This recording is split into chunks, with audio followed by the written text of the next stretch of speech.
Eddie, Sefco, you want to get us started? Yes, sir. Can you hear me okay? Yes, we can. Josh, if you could just kind of give us a picture of what it was like helping win this first medal for Australia and how that's going to serve you well moving forward with the Mavs. Yeah, I mean, I think just being around the whole environment of the Australian team in general, it was awesome.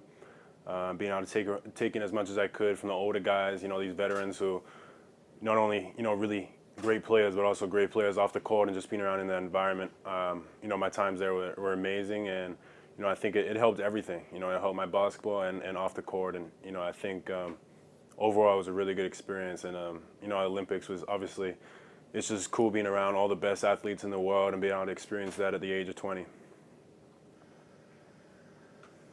All right, Doyle, go ahead. Hey, Josh.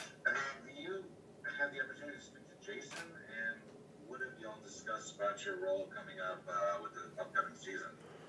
Yeah, Coach has he's done a great job of being able to communicate with me, and I think we have a good plan coming forward. Started working out with my trainer again today, and I think it's just making sure I'm ready to go for training camp, and I can't wait for it. I feel like I've improved a lot, and I'm looking forward to it. All right, Kevin Gray.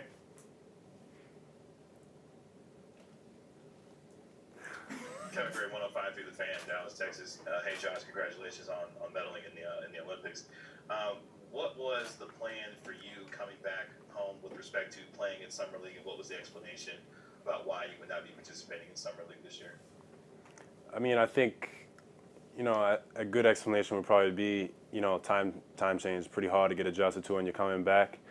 Lately, I've been going to bed at about 8 a.m., waking up at 4. Today was the first day I was able to get to bed at around 11ish, but I woke up at 3 in the morning. But I think everything, traveling as far as that, being around a team setting, 2 days after we were out in the playoff series, it's not like I got straight on a plane, went out to Vegas to start training with my trainer and getting ready for next season, getting ready to be with the Australian team. So, whether it was the games or not the games, the practices, our practices were some of the hardest practices I've been involved in.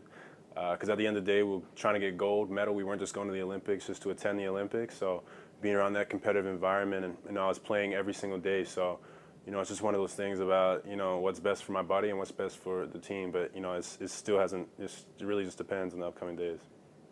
All right, we've got a question from Jalen Brunson. Josh, how you doing? Jalen Brunson here from the Dallas Mavericks.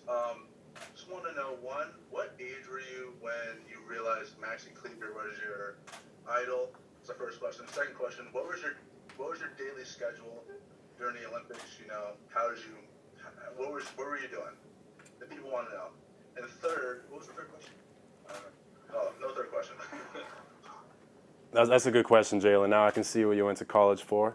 To answer that, I would say Maxi's been an inspiration to everyone. I mean, I think from the day I got to Dallas and as a kid, he's always been a great role model, and I just like how relaxed he is, how calm he is, and I try to take that consideration.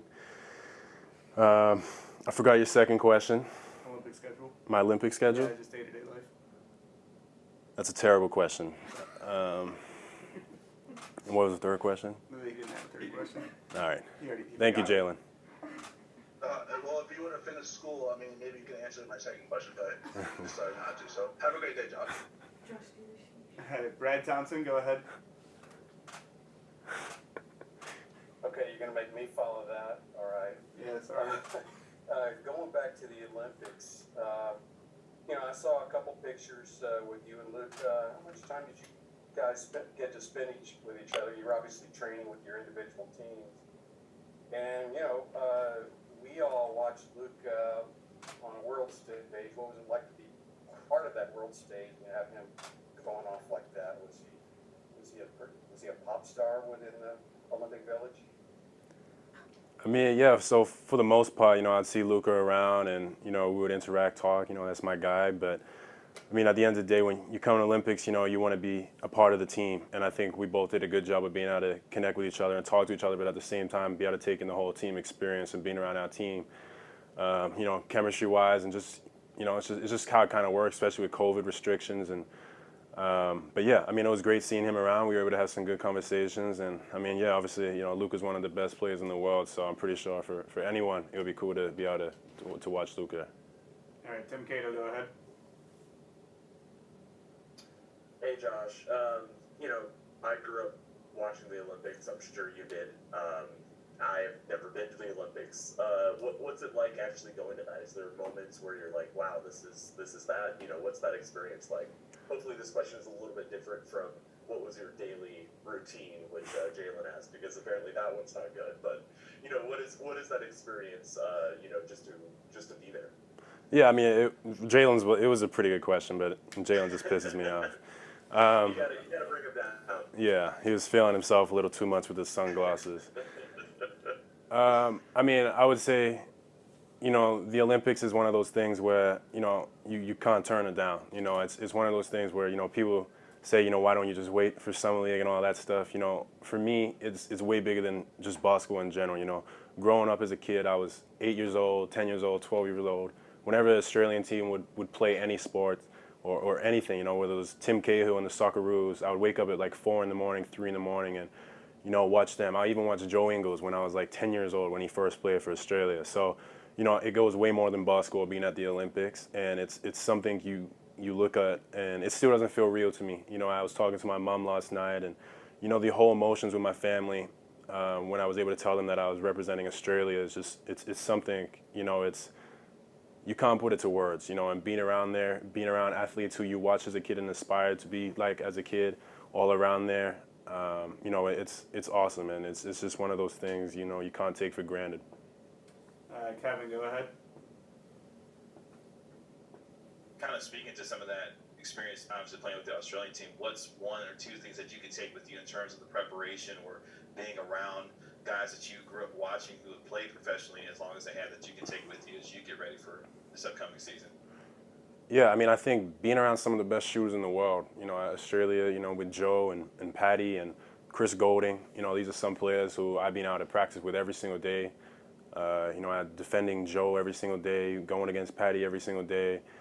You know, it's one thing, you know, just being able to go against them, I've been able to learn so much, and being able to do it in a FIBA setting is kind of helped me out, be able to slow down and be able to see the court more, and, you know, take the game one step at a time. And I feel like it's going to help me out a lot in the NBA level. And I mean, obviously the group we had around us is some of the most competitive guys I've ever been around. And you know, these guys come fourth in the last 4 like tournaments.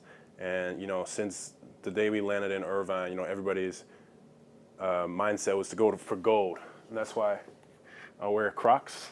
And everyone on our team was wearing Crocs, and it says gold vibes only. And it's something I'm going to continue to go through just because, you know, the way that they put it, you know, it seems like it's a joke and everything like that. But me being a competitor, you know, everything I do on the court is to be able to win the game. And then completely away from basketball, I'm around some of the best human beings like I've ever been around. You know, it was like a family. Patty Mills, one of the greatest guys. Joe, you know, Joe's Joe. Obviously, big talker in games and everything like that, but behind it all, you know, amazing guy. Della Vadova, Baines. You know, the veteran group was amazing. I could go on, and I think it explains more about, you know, being from Australia, the pride we have in competing for Australia, and, you know, just the togetherness, you know, and it's something that I'm going to continue to do, and, you know, try to stay as close as I can to all my teammates, and, yeah, moving forward, trying to just continue to go. So, yeah. All right, let's take a couple more. Paul Gant, go ahead.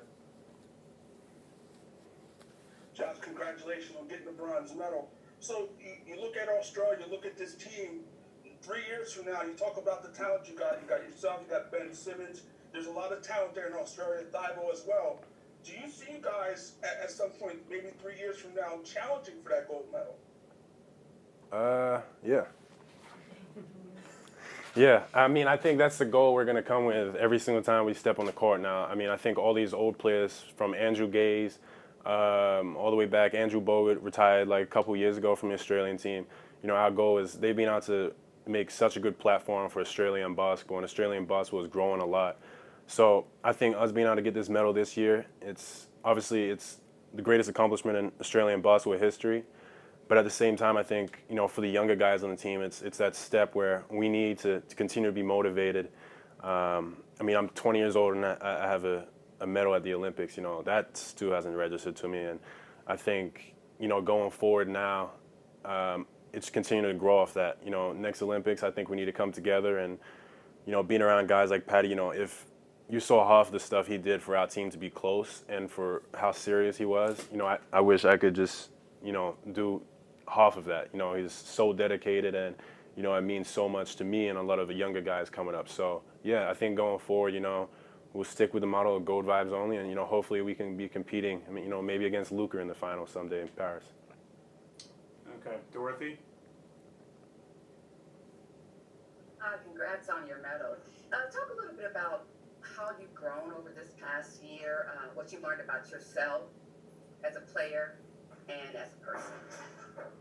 I think just like what I've learned, it's been a crazy year with COVID and everything like that. And I think being able to focus on, basketball, but at the same time, the stuff which goes on outside of basketball and just being more calm in a basketball setting. When I came into training camp last year, I remember I got there, obviously very nervous, seeing all these guys you've watched before and everything like that. And then 4 days later, you're playing against Giannis.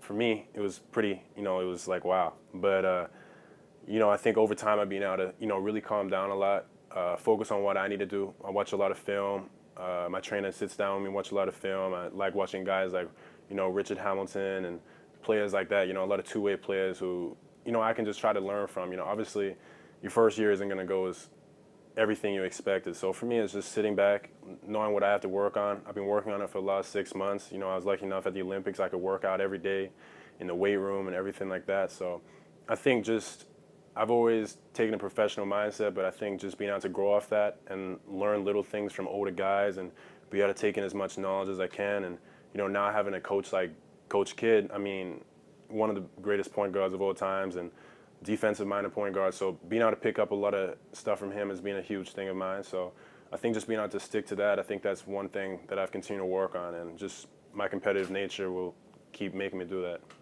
All right, one last question from Chuck Cooperstein.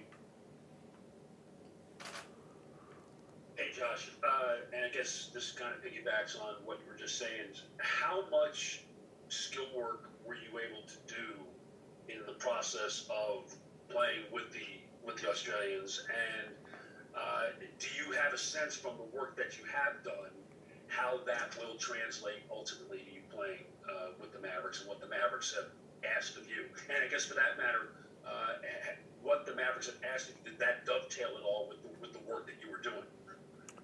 Yeah, I mean, like I said, 2 or 3 days after Dallas, I was going to Las Vegas. Me and my trainer had a plan on what we need to do and what we need to improve on.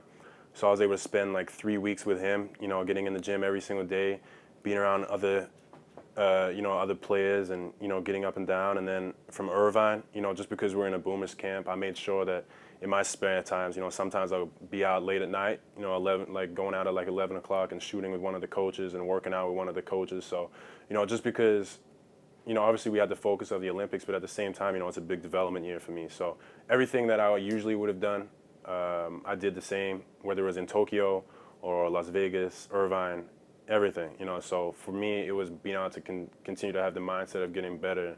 And I think I was able to do that. I think I'm very happy with the way I've been. I think I'm in the best shape I've been in a very long time. And yeah, obviously now, starting from today, it's just growing off that. We're going to sit down again, talk with the coaches and, see where it goes from here. But, my goal is just making sure that when it comes to training camp, I'm as ready as I can go and, just ready to prove myself.